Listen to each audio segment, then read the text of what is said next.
Welcome back, everybody, and happy late start. I'm Brent O'Leary. And I'm Hammer Trinidad. We have a great show for you guys today. Your KNET News starts now.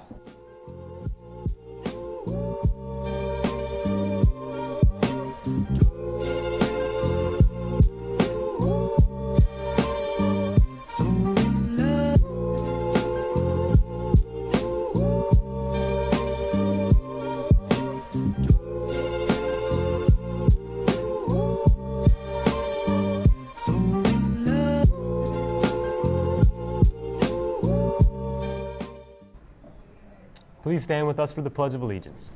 I pledge allegiance to the flag of the United States of America and to the republic for which it stands, one nation, under God, indivisible, with liberty and justice for all. The Birds and the Beans is open every day from 7:40 to 8:45. Please come in and enjoy a nice cup of hot cocoa, cappuccino, or coffee, all for just $1. Court warming order forms are in, and all you need to do is ask your 5th hour teacher. There's additional forms outside of room 106, and these forms, along with the payment, need to be returned to Miss Plash's room 106 no later than Monday, January 15th. And the last day to order a yearbook and be guaranteed one is Friday, January 19th. And they're $60 unengraved and $70 engraved.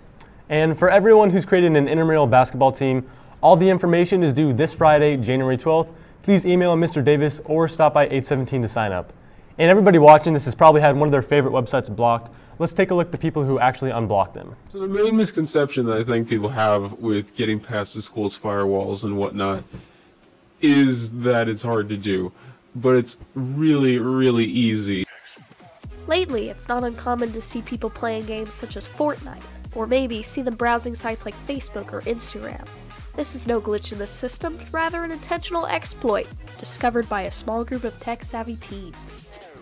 I can open any application that I want, given that I can port it onto the laptop somehow, but that's fairly easy with a USB drive.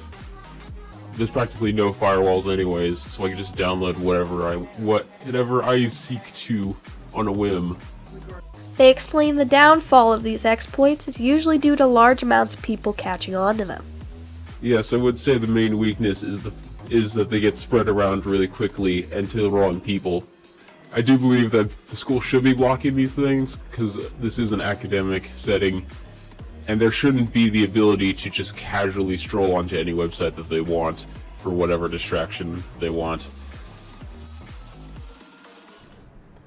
All right, thank you. And we actually have another video about our favorite teachers and why they became teachers. What I love about my job is I come to work loving my job every day, and that's the cool thing about it. That's why I love my job.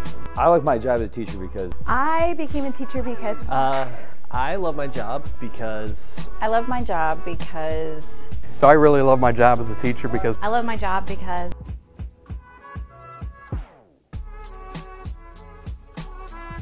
didn't want to become a teacher originally. The U.S. military made me teach classes, and then when I did, I found it to be probably more enjoyable than anything I'd done before. I love my job because I get to work with and interact with so many different types of people. My job is very unique because I see kids actually, because I teach summer school German also, I sometimes see them from 6th grade all the way up until they're seniors. What I love about my job is working with students every day. I think most teachers go into the profession because they enjoy working with students, and I always am blessed with outstanding students. I love my job because I love my kids.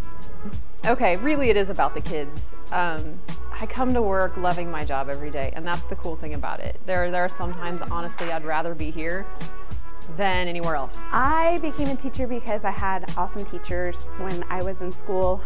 I love my job because I really enjoy getting to get to know students, build relationships, and kind of watch them grow. I love my job because it's different every day, different every year. So I really love my job as a teacher because every day happens to be different. And so I get to work with some amazing students, not just this year, but in years past. I like my job as a teacher because every day I get to come in and help students learn about things and start to form their own opinions. You know, it's funny that you picked me to do this interview today because just yesterday, I ran into a student from 5 years ago.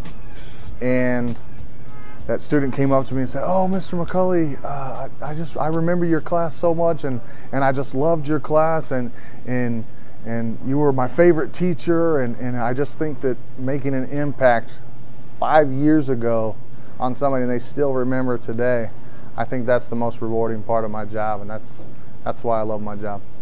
All right, thank you to Jack for that. But now let's check in with Nick and Zach for sports.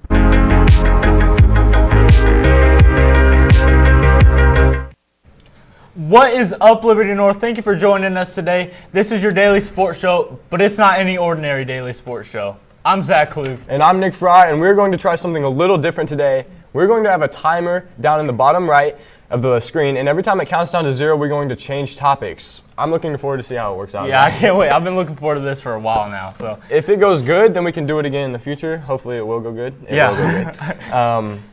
So you want to start this? Yeah, you know what? I'll give you a card first.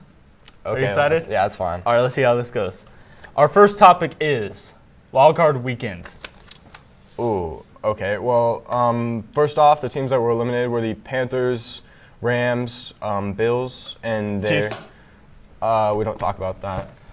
Sorry, bud. Anyway, that means that the Saints, Jaguars, Falcons advance. So and the time's up, but you forgot the Titans right there, bud. Sorry about that. All right, go ahead. Draw me one. Okay. What? Chiefs loss. You can talk about it. All right, so the Chiefs did lose this weekend. If you guys have not heard by now, it's pretty well-known news around town. But the Chiefs lost. They lost Travis Kelce earlier in the first half, and they caused a lot of drop passes and a lot of kids who don't play as much. And, man, this is really hard talking so quick. But anyways, Nick, I'm done. Time's up. Oh, really? Yeah. Okay. All right, so let's go to our next topic. Here, I'll draw for you. Me? The men's basketball team. Oh, okay. So the men's basketball team, I believe, is 6-4 on the season. They've been in 2 championships and 2 tournaments so far. They get to play Park Hill South on Friday night, which should be awesome. Yeah, I can't wait. That's going to be so much fun. And also their team chemistry this year has been great because they're senior heavy. They've been playing together 4 years and just a band brothers. So. Mm-hmm.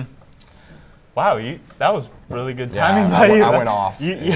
So you knew exactly what to say. On the other hand, Zach, women's basketball. What do you have to say? All right, I'm so ready for this one. Sorry. The women's basketball team has so much momentum right now as they just won their tournament this past weekend. They're making great shots, and this is one of the best girls basketball teams I've ever seen. They're 4-5 on the season right now, and I can't wait to see how the rest of the season turns out. Man, I was a little under on that one. Time's up, but that it's okay. That was good. It's okay. All right, that was a lot of fun, Nick, don't you think? Yeah. All right, so before we do that again sometime, because I really enjoyed that, tonight is the women's swim senior night. And some of the seniors for tonight are Mia Orlich, Elizabeth Leinhart, Emily Philpott, Jacqueline Edlin, Naomi Rickard, Valerie Vinier, Kate Sutton, Francesca Ivoni, and Cece Sheeks.